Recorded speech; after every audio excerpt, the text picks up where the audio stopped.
the Dover Transport 1940s Museum Fun Day, and who am I speaking to? You're speaking to Norman Burnett, owner and proprietor of Homefront Bus. Oh, very nice. And where exactly are we? We're inside the living room, which is inside a bus. We've got a vintage classic bus from Dover originally, and it's been converted into a mobile living history experience about life in the 1940s. And right now we're standing in our recreated living room from the 1940s.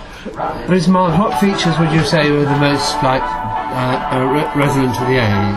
Well, in this particular room we have many school children coming in here, and you can probably hear the radio playing in the background, playing authentic 1940s music and radio broadcasts. Many children are fascinated by that, and simple things like a typewriter we have in here. They're not used to seeing a typewriter because they're only used to computers.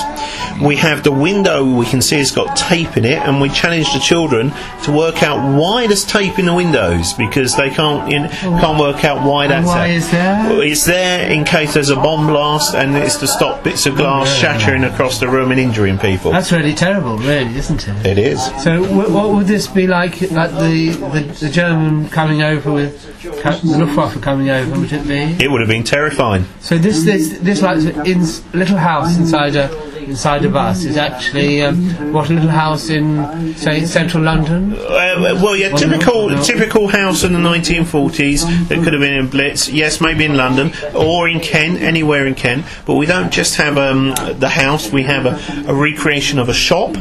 In the bus. We also have a recreation of a bombed out street with sound effects, and there's an unexploded bomb there the children can go and find. Is this different to here, is it so? This is upstairs. It's upstairs. All upstairs in the bus. All in the same bus. Oh.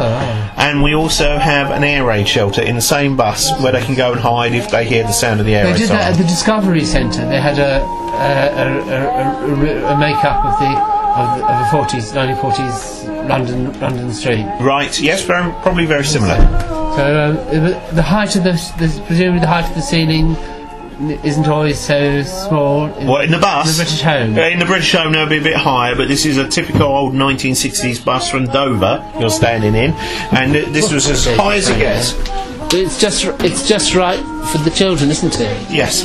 Makes them feel at home, doesn't it? Yeah. So that's the shop over there. Yes, please feel free to go and have a look at the shop. What sort of things would you be selling then? Well, in the shop, when we go to schools, I mean, we've got our own gifts for sale in there today, but when we go in there we teach the children about rationing and what a typical family was expected to live on during the rationing period, and we also talk about how you had to grow your own vegetables and how you just had to make do and mend and get what you could. Very tough times. And those flowers there, those would have been quite precious then. They would have been quite precious, yes.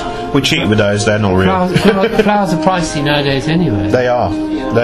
But everyone made a big effort to live as normal life as they could and to keep the house spick and span as they could. I spotted a fire. Did they have electrics in there? Yes, that's a real fire from the period. It does the job, doesn't it? It does do the job. I don't think I would consider it safe by modern standards, so we don't use it. You wouldn't want any children putting their fingers in there. Oh, no. What about the briefcase? Briefcase, that's a typical briefcase that a child might carry with them when they're being evacuated. It's a bit too heavy for a school. No, it's only a tiny suitcase. We've got a much bigger one. Would they have to, the government say everything you want to take, you had to have in one? You had to take, yeah. You'd have one, so like the modern aircraft, isn't it? Well, yes, it's just that they had to carry the travel as light as possible. Overweight and things like that. And then all the woodwork. Is that like, what sort of wood would they have? Would they have softwoods or hardwoods? Mainly hardwoods. So we would have different to get in there. You'd have got those from Norway. Well, they had what they had. They couldn't get new stuff. Yes, because all the supply routes were being attacked. What a lovely little desk. It's a little authentic writing bureau from the period. So it's a traditional bureau? Yes, traditional bureau, and we've got some authentic items in there from the period, some leaflets, some card books, some tobacco that they used to smoke, little boots, drugged in, a prayer book and a Bible. The Bible was very popular. What sort of tobacco was it? Well, I don't know. There's some Castella cigars. And that one says St Julian tobacco. That's quite modern, isn't it? No, that tin is 1940s. I'm just saying the idea of the tobacco tins. Yes. Selling today. And would they be able to read? Because what would the standard schooling be? Oh, yeah, no, they'd be reading. Most children could read and write, and their schooling would carry on. So would they when they went, like, when they were decommissioned to the outside London, would they have a proper school, or would the people they were with teach them? There's a school in Kent which we visited last year in Rioche, which had celebrated its 70th anniversary last year, and the school was specifically built to house children being evacuated from London. Nice. So we spent a day with them to celebrate the 70th anniversary. Are you doing anything for the Queen for the? Yes, we're going to be at the Dover Tattoo on June the 2nd. All right, I'm sponsoring there. that. We're Dover Community Radio's trying to. Well, we'll see each other there. That. Oh, there you go. All right. So are you going to the Family Fun Day? Are you? Yes, we are. Oh, very nice. All right. Well, so, is there anything else you wanted to say? I think that's done it. I think you've got a good piece there, haven't you? Okay. So just briefly, what upstairs? I haven't seen upstairs. Oh well, you must go and see it to believe it. All right.